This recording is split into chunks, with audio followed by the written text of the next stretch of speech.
వంశీ వంశీ నాకు అలా ఉగాలుంది, ఎక్కించవా? బ్రతికించావు, భుజం మీద ఎక్కుతాను, మోసుకెళ్ళమని లేదు. సరే ఎక్కు.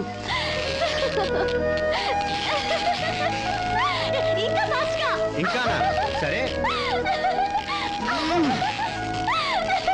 Hello, welcome. నువ్వు కూడా అంబారి ఎక్కి ఊరేగుదు గాని రా. షో, అప్పుడే ఏం తొందర వచ్చిందిరా? మా పెళ్ళయ్యాక నీ అంబారినే బుక్ చేసి ఊరేగుతాం, సరేనా? దించమ్మా. అమ్మాయి అంబారి మీద ఊరేగితే నువ్వు పాడి మీద ఊరేగాలరా.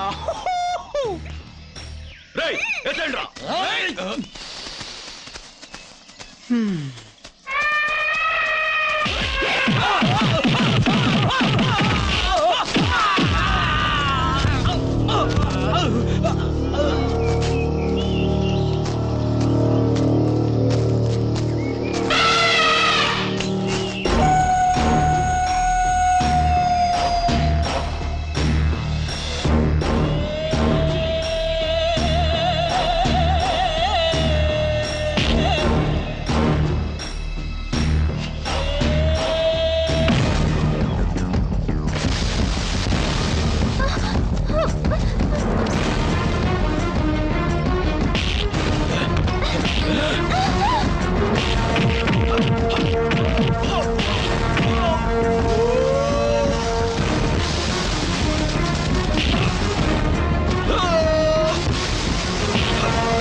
ఎవడ్రా నువ్వు? బతుకు మీద ఆశుంటే నిజం చెప్పు. అంకిరెడ్డి గారు నన్ను పంపారు. వాళ్ళ అమ్మాయి కనపడగానే ఈ కుర్రాన్ని చంపేమన్నారు. విన్నావుగా వాళ్ళ నాన్న క్యారెక్టర్? అది తెలియక ప్రాణాలకు తెగించి ప్రియురాల కోసం వచ్చావు.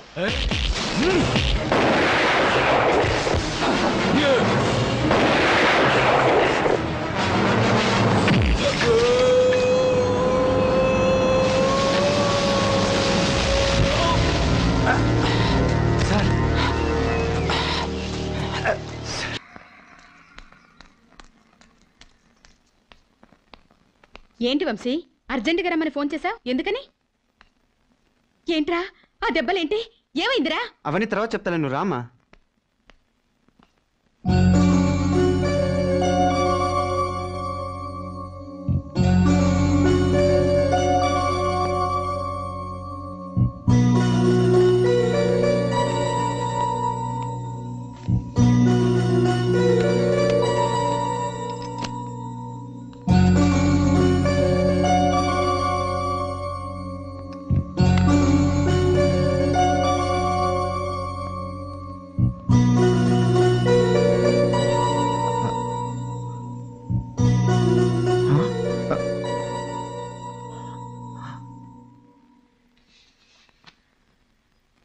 అవును, నా కొడుకే అన్నయ్య. మమ్మీ నీకేం తెలుసా? తెలుసురా, ఈయన మీ నాన్నగారి క్లోజ్ ఫ్రెండ్. మీ నాన్నగారు పోలీస్ ఆఫీసర్ గాను, అర్జున్ ఫారెస్ట్ ఆఫీసర్ గాను ఒకే చోట పనిచేసేవారు. నువ్వు కాన్వెంట్లో చదువుకోవటం వల్ల నేను పట్నంలో ఉండి అప్పుడప్పుడు వెళ్ళొచ్చేదాన్ని. స్థానిక ఎమ్మెల్యే అంకనేడుకి, అతని అన్న రామినేడికి కలప దొంగ సిద్ధప్పతో సంబంధాలుండేవి. అర్జున్ రామినేడిని అరెస్ట్ చేశాడన్న కోపంతో సిద్ధప్ప అర్జున్ భార్యని వాళ్ళ అమ్మాయిని కిడ్నాప్ చేశాడు. కాపాడటానికి వెళ్ళిన మీ నాన్నగారిని సిద్ధప్ప పొట్టను పెట్టుకున్నాడు. అర్జున్ భార్యని బిడ్డని కూడా సజీవ దహనం చేశాడు. ఆ దుర్మార్గుణ్ణి అర్జున్ అరెస్ట్ చేశాడు. స్థానిక ఎంపీ, అక్కడి డిఎస్పీ కుట్ర చేసి సిద్ధప్ప పునరావాసం కోసం లొంగిపోయాడని కోర్టు నమ్మించారు. ప్రభుత్వం అతని మీద ప్రకటించిన 10 లక్షలు అతనికే ఇచ్చి మామూలు మనిషిగా బ్రతకమని కోర్టు తీర్పు చెప్పింది. జరిగిన అన్యాయానికి తెల్లపోయిన అర్జున్ తన అనుచరుడు ఫారెస్ట్ గార్డు కొండయ్య నమ్మకస్తుడని, అతనైనా నిజం చెబుతాడని నమ్మి సాక్షిగా ప్రవేశపెట్టాడు. చచ్చిపోయిన ఎస్ఐ గారి పెళ్ళాం పిల్లలు సిటీలో ఉండేవారు కదండి. అప్పటి నుంచి ఆయన ఇంటికి వచ్చి తిని తొంగునేవాడండి. వాళ్ళిద్దరికి లింక్ ఎలాగైందో తెలియదు కానీ ఆ ఎస్ఐ గారు ఈయన గారి పెళ్ళాం తగులుకున్నాడు.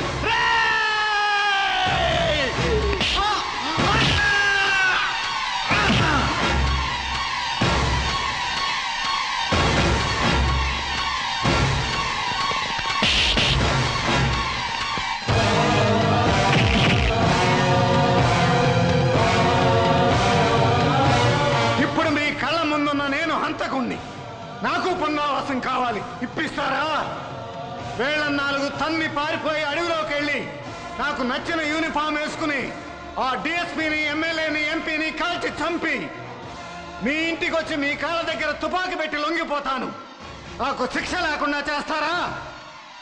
పునరావాసం పేరుతో లొంగిపోయిన దొంగలను, రౌడీలను, బంతిపోట్లను చేరదీసి పెంచి పోషించి పెద్ద చేసి అసెంబ్లీలకు, పార్లమెంట్లకు పంపిస్తుంటే అప్పుడు చచ్చిపోయేది నా భార్య లాంటి ఆడవాళ్ళు కాదు సార్, భరత మాత చచ్చిపోతుంది. I want to kill this dacoits, political dacoits. ఎన్నో దుర్మార్గాలు, అన్యాయాలు చేసిన వాళ్ళు ఈ రోజున సొసైటీలో పెద్ద మనుషులుగా చాలామంది అవుతున్నారు. ఏ నేరము చేయని నేను అయిన వాళ్ళందరినీ పోగొట్టుకుని ఖైదీగా శిక్ష అనుభవించాను. మీకు జరిగిన అన్యాయం తెలిసిన తర్వాత మా నాన్న ఎంత దుర్మార్గుడో అర్థమైంది. ఆయన కూతురుగా పుట్టినందుకు సిగ్గుపడుతున్నాను. ఆయనకి తప్పకుండా శిక్ష పడాలి. శిక్ష మీ నాన్నకే కాదు, తప్పు చేసిన వాళ్ళందరికీ పడాలి.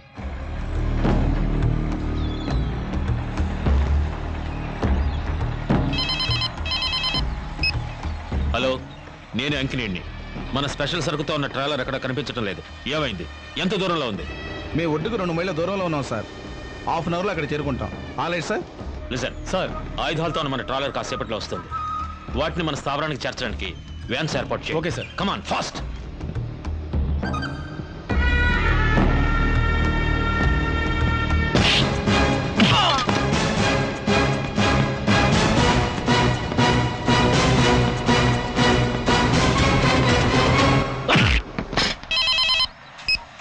Peter, what's happening? అరగంట దాటింది. కనుచూపు మేరలో ట్రాలర్ జాడలేదు. ఏమైంది? ఏమైందో చెబితే తట్టుకునే శక్తి నీకుందా అంకినీడు? ఎవరు నువ్వు? దేశాన్ని అల్లకల్లోలం చేయటానికి విదేశాల నుంచి ఆయుధాలు తెప్పిస్తున్న నిన్ను, నీ గ్యాంగ్ ని సర్వనాశనం చేయబోతున్న అర్జున్ని. మారణాయుధాలతో వచ్చిన నీ ట్రాలర్ మాయమైంది. ప్రస్తుతం నా చేతుల్లో ఉంది. ఏమి నువ్వు అనేది? దమ్ముంటే దాన్ని దక్కించుకో.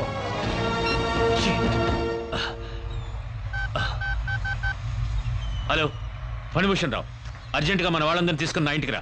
Very urgent.